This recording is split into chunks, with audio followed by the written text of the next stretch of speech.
ҳамин суруда якта муҳоҷирбача айнуҳияи 5 айдеҳаи Сталин ҳиматшоҳай бо кличкаи Афония хоҳиш кардагиай барои ҳиматшоҳ мехонам. Зинда боши Афония!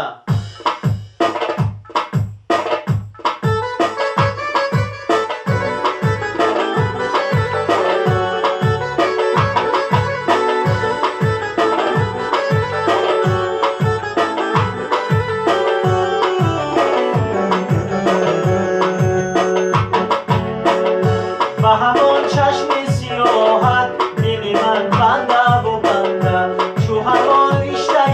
عشقه که بود و خسته و کنده چو همان رشته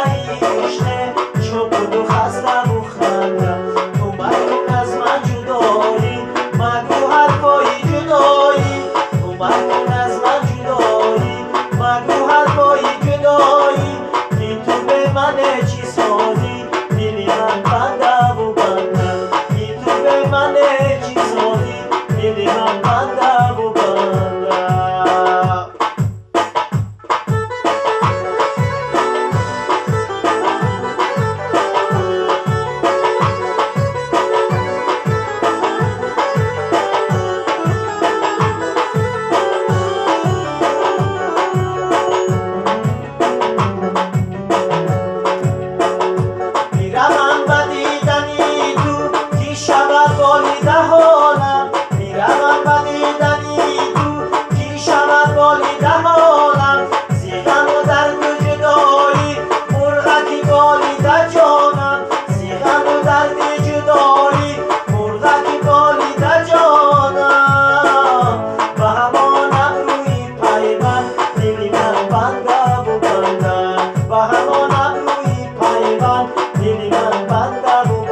نشود کنده و کنده همان پیمانی محبت نشود کنده و کنده